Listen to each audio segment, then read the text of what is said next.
Ça fait des années que tu prépares des concours et tu n'arrives jamais à réussir aucun d'entre eux. Alors reste scotché et découvre pourquoi tu n'arrêtes pas d'échouer au concours après le générique.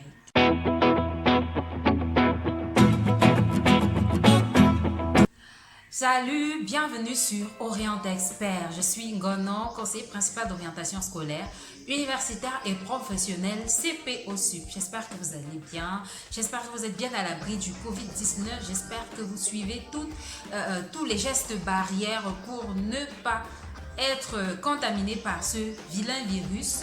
Aujourd'hui, comme annoncé dans l'introduction, nous allons voir 6 raisons qui font que vous ne réussissez jamais au concours. La première raison est liée aux stéréotypes que vous entretenez et aux fausses croyances, aux croyances négatives concernant les concours. Stéréotypes, parlons du cas du Cameroun. Au Cameroun, beaucoup de jeunes Camerounais vont vous dire « Ah, on ne peut pas réussir un concours quand on n'a personne, on ne peut pas entrer quelque part si tu n'as personne, quelqu'un est quelqu'un derrière quelqu'un, etc. » Vraiment au Cameroun, si tu n'as pas l'argent, si tu ne choco pas, tu ne peux pas réussir au concours. Stop, stop, stop. Archi faux. Revenons d'abord à la définition de concours. Un concours, c'est quoi? Un concours, c'est une compétition qui permet de confronter plusieurs personnes et dont le but est de retenir la meilleure personne.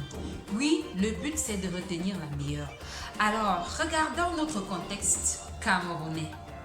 Nous avons un concours d'entrée à l'école normale, filière mathématiques, niveau bac. Combien de bacheliers existe-t-il au Cameroun? On veut 50 places. Prenons la zone, comme je parle souvent à certaines personnes, prenons par exemple la zone de Yaoundé.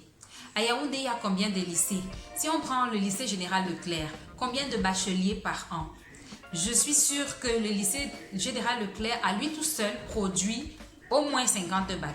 Prenons le lycée technique, prenons le lycée bilingue d'application, prenons le lycée de Coléton, prenons le lycée de Baladeux, etc., etc. Vous voyez combien de bacheliers seulement la ville de Yaoundé produit. Alors, on veut 50 places. Non seulement Yaoundé seul a tous les candidats nécessaires, a le nombre de candidats nécessaires à combler les 50 places et même plus. Mais en plus, nous allons voir le facteur équilibre régional. Nous avons 10 régions. Nous avons le nord, nous avons le sud, nous avons l'ouest, nous avons le nord-ouest, etc., etc. Alors, vous verrez que lorsque tous ces paramètres entrent en jeu, il ne sera pas évident de réussir, même si on a eu, disons, 15 de moyenne, parce qu'il y a beaucoup d'autres facteurs qui entrent en jeu pour être choisis, pour être retenus à un concours. On peut avoir 1000 personnes qui ont eu 15 de moyenne. Si tu fais partie de ces 1000 personnes et qu'il y en a 500 autres qui ont eu 16 de moyenne, je suis désolée, on ne les laissera pas pour te prendre parce que tu as bien travaillé. Alors, qu'est-ce qu'il faut faire? Il faut donc faire partie des excellents. Autre chose, lorsqu'on dit quelqu'un est quelqu'un derrière quelqu'un, vraiment si tu n'as personne, tu ne peux pas, tu ne peux pas. Ne nous mentons pas. Dans toutes les sociétés, il y a ce qu'on appelle les avantages de service, les avantages de la position qu'on a. Vous ne pouvez pas être ministre quelque part, vous ne pouvez pas être chef dans, je sais pas, dans l'armée ou je sais pas où et ne pas pouvoir avoir cette possibilité d'intégrer un membre de votre famille. Ne nous mentons pas, ça se fait partout, dans tous les pays du monde. Mais seulement, là où c'est mauvais, c'est de mettre d'introduire quelqu'un d'incompétent au détriment des personnes compétentes que l'on a à côté. Chose à faire, c'est de tuer ces stéréotypes et se mettre au travail pour faire partie de ces personnes excellentes que l'on va retenir. Arrivons à la deuxième chose qui fait que vous ne réussissez jamais au concours, le manque d'excellence. Il faut rechercher l'excellence. On l'a dit, la définition du concours même. La définition du concours même suppose que l'on prend les meilleurs. Vous devez bosser dur pour faire partie des personnes excellentes. Et il y a des éminents professeurs de ce pays qui affirment et qui l'ont dit que l'on ne peut pas faire sans les personnes excellentes.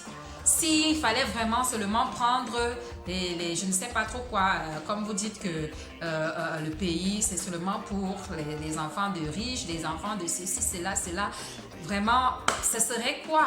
Et puis, ne nous trompons pas. Beaucoup de ces enfants de riches sont des cerveaux. Beaucoup de ces enfants de riches sont des bosseurs parce qu'ils ont grandi dans ça. Ils ont les moyens pour avoir des ordinateurs, les livres nécessaires, les répétiteurs, etc., etc.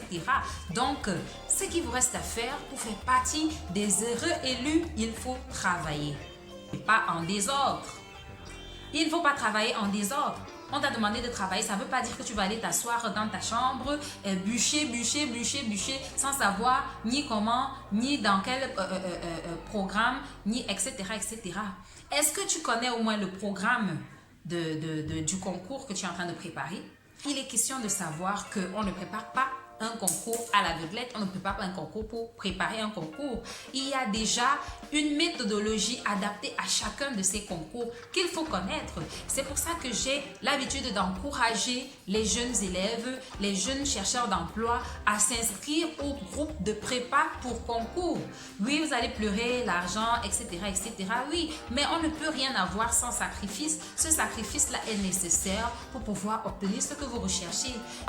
Si le bon Dieu, ou alors si le destin, pour ceux qui ne croient pas en Dieu, ou la providence, si la vie a décidé que ta place ne se trouve pas dans les concours ou dans la fonction publique, tu ne réussiras jamais.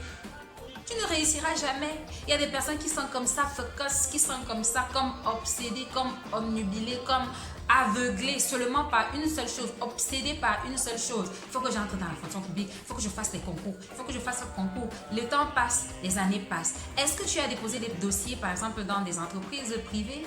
Est-ce que tu as essayé l'auto-emploi, etc., etc.? Mais tu es là seulement les concours, alors que peut-être ce n'est pas là où Dieu t'attend. Regardez par exemple, moi j'ai réussi au concours de l'EMIA. J'ai réussi au concours de l'EMIA à peine sortie de l'université après avoir eu ma maîtrise, 22 ans, pam, j'ai fait le concours, pam, j'ai réussi l'écrit. J'ai écrit, mon nom est sorti, on voulait 25 places, mon nom est sorti. Mais à l'oral, ça n'a pas marché. Mais aujourd'hui, quand je regarde le pays, quand je regarde ce qui s'est passé avec le Nord-Ouest, avec les tueries des soldats, etc., je me dis, mais tiens, peut-être que Dieu ne voulait pas que j'y sois. Peut-être c'était pour m'épargner de ci ou ça. Vous voyez un peu la place de la destinée, la place du destin. Ce qui peut expliquer que tu ne réussisses jamais au concours et que beaucoup négligent, c'est l'action des forces maléfiques. Oui, nous sommes en Afrique. La sorcellerie, ça existe. Si vous estimez que ça n'existe pas, la sorcellerie existe. Il y a des facteurs maléfiques qui jouent contre certaines personnes. Le mauvais œil, les envoûtements, les blocages, etc. Vous voyez une personne qui a toute l'intelligence du monde, mais à chaque fois elle arrive à l'examen, elle fait le bac 10 fois. Elle n'arrive même pas à avoir ce bac-là parce qu'on est allé attacher dans je ne sais quel arbre au village ou dans quelle mer au village, etc. Dans quel ruisseau au village, etc. etc. Donc, c'est des paramètres qu'il ne faut jamais ignorer. La dernière chose qui fait que vous ne réussissez jamais au concours, c'est le manque d'honnêteté envers votre propre personne. Il y a des gens ici qui sont incapables de voir qu'ils ont mal travaillé. Ils sont incapables de voir qu'en fait une épreuve les a dépassés. Ils sont incapables d'admettre qu'ils n'avaient pas toutes les armes nécessaires pour affronter une épreuve ou un concours. Mais c'est toujours les autres qui sont fautifs. Cette vidéo s'achève. J'espère que ces 6-7 éléments vous auront permis de voir ce qui explique que vous échouez toujours à vos examens. N'oubliez pas, n'hésitez pas à vous abonner à ma chaîne, likez la vidéo, mettez des pouces bleus pour dire que vous avez aimé ce que j'ai dit. Abonnez-vous et cliquez sur la cloche pour recevoir des notifications à chaque fois que je vais poster une vidéo. Surtout, partagez car l'orientation, c'est l'affaire de tous. Bye bye.